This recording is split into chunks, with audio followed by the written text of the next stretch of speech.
This is the devastating reality people of Malden are facing tonight. Homes they were building their lives in now burnt to these piles of ash and rubble. Today we walked through here with the Castillos on the land their home used to stand on. Now, those employees I talked to here earlier today say there are more than enough medical professionals working at the health district to fill Lutz's role in the meantime, but they say that does not make it okay, and they're anxiously awaiting more information on this stunning announcement tonight. Yeah, we're trying to stay standing, Derek and Robin. We're here in Comstock Park, and it's just a mess. I mean, there are at least 10 trees down all over the place. Go ahead and show you those roots right there. That is what all of these trees look like. The reports of possible uprisings at state capitals across the U.S. are nothing new for leaders here in Washington. That's why these fences at the state capitol will be up for the foreseeable future. As one spokesperson tells me, this is another turning point for our nation. It's a pretty simple lifestyle for the 1,100 or so living here in Republic, but that small town mindset is something these people believe will serve the state well if Lauren Culp wins this race for governor. Peaceful, quiet, just a good place to live. One of those towns where everybody knows your name. Republic may not have a flashy downtown scene like some bigger cities, but you also won't make it through town without someone waving at you or stopping to strike up a quick conversation. That's one thing that makes this community so tight-knit. I'm from New York City originally, and I look at this Republic, a small melting pot of crosscut of the United States, people from all over. Many of those people are excited to see Lauren Culp representing their small town in Washington's race for governor. I'm amazed that he's gotten this far, and I'm kind of proud of him for taking it as far as he has. Culp and a canine make up the entire Republic Police Department. He's also owned a construction business for the last 20 years. Some people in Republic believe that makes up for his lack of political experience. I think he's great. I think he's a solid family guy. He's got good values. He knows the Constitution. I read his book, and he's got my vote. The small town attitude is what's connecting Culp to these voters. That's something they believe is lacking with Washington's current politicians. They say they have, but they've never done what we've done. You know, they've not had to, they've not missed meals. They haven't had to walk to work because their car broke down or they were out of gas. All that stuff happens to us. Governor Inslee has run with a small town platform before, often pointing out the fact that he's raised 3 sons in Sela. Some people in Republic say they'd much rather have Inslee stay in office. They weren't comfortable going on camera because of the overwhelming support in town for Lauren Culp. Yeah, and definitely there's some people a lot stronger to the left, a lot of people stronger to the right. I'm kind of in the middle kind of a person. I like good things from each side. Despite that difference in opinion, the people of Republic rely on each other too much to let it divide them. When we're in times of tragedy, our community pulls together and everybody's there for each other. And to me, that's what, kind of makes us. In Republic, I'm Maher Kawash, 4 News Now. The town's mascot, the spotlight of an entire room. Rocky Burkholder poured his love into the Bonners Ferry community. Rocky suffered from a developmental disability, meaning he functioned more like a 6-year-old. But his family tells me the impact he left on his community was far greater than anyone could imagine. The heartbeat of this town was Rocky Burkholder. The heart of Bonners Ferry is skipping a beat tonight as people mourn the loss of 72-year-old Rocky Burkholder.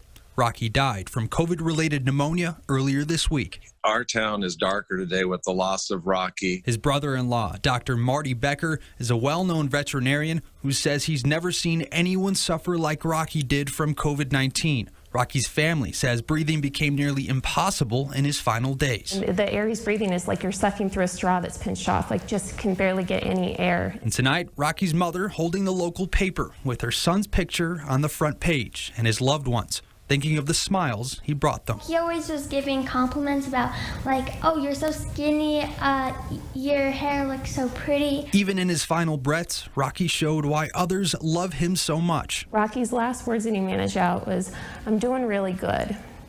And that's like Rocky's ever optimism. His spirit is like that, to always be positive, even in the worst suffering. Happy birthday to you. On the day he passed, Rocky's family says he was most worried about his mom. She had just beat COVID-19 at 95 years old. My parents said that when they told him, Rocky, we're going to take care of your mom. We're going to take care of her for you.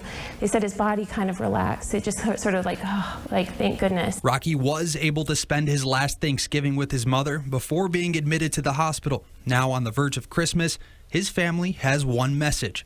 Mask up and take this virus seriously so you don't have to spend this holiday without your loved one. If you saw what I saw and you could have put the face of your loved one in his face trying to breathe like that, you would put a mask on. That's the reason we stop at stop signs. We don't want to kill our neighbor.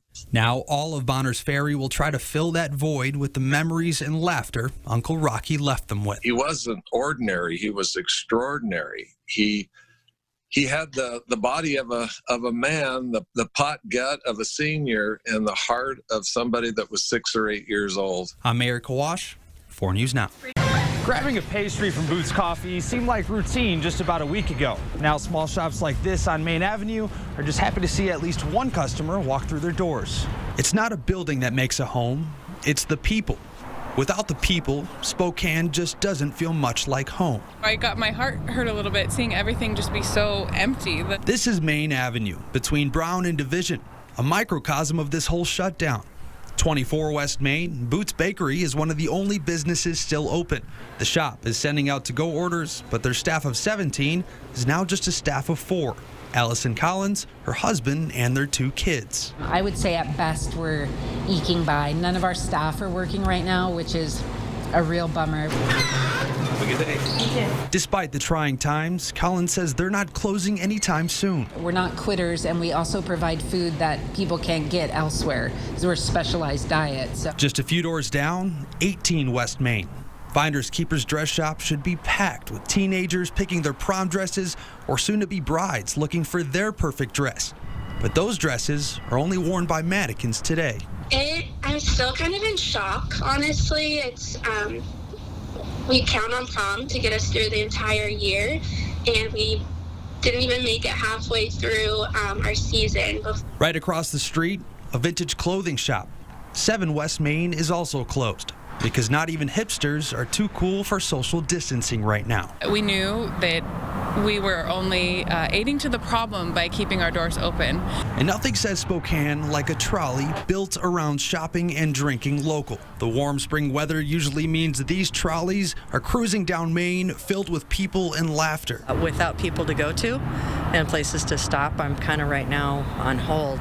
Nina Kindom had to refund all 30 of her customers who were signed up for the trolley, but she says something special will be planned when this is all over. I just want to help in any way I can, and I think this is going to be one of those vehicles to maybe help do that. We can all learn something from these strange times. One block, one community, one country, forever changed. But leave it to the trolley to remind us what makes Spokane home. The people and the love. From a quiet Main Avenue, I'm Maher Kawash, 4 News Now.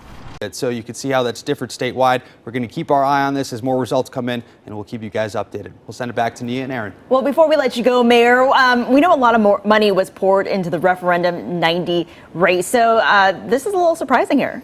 Yeah, surprising for some, at least on this side of the state. There was a lot of big money pouring in favor of this. There was a huge PAC that had raised about $1.6 million in itself just to approve this measure. There was a lot of healthcare providers, medical organizations, and the opposition on this came from conservatives, and they were worried that it just sexualized children too much. But the other opposition, those who were in favor of it, were saying that this was needed. It's going to focus on consent if it passes and really self-development for students at different grade levels. And like I said, parents will have the chance to opt their students out. Some had an issue with that. And then again, it's going to come down to the district to decide what that really looks like for students in each grade. Yeah, Aaron, well, as you can see right now, crews are finishing up the final parts of this fire. They say it's mostly contained, about 75% right now. They were just taking a chainsaw to some of the brush and debris to make sure these hot spots don't start on fire again. We're still on Bartholomew Road. This is where the fire started earlier this afternoon. And just to give you some perspective on how aggressive it's gotten just over the last few hours, it was around 20 acres, around maybe 2 o'clock. Then just about a half hour later, 40 acres burning, and now we are well over 100 acres burning at last checkpoint. And that, for comparison, that's the same size as Riverfront Park. So Lee wants those 45,000 people vaccinated per day here in Washington. Then providers are going to have to pick up the pace a bit. This right here is the new dashboard the Department of Health just launched today. And you can see here, the state is averaging 14,000 vaccinations per day. But even as these providers and the health district want to speed that process up, they're not quite on the same page.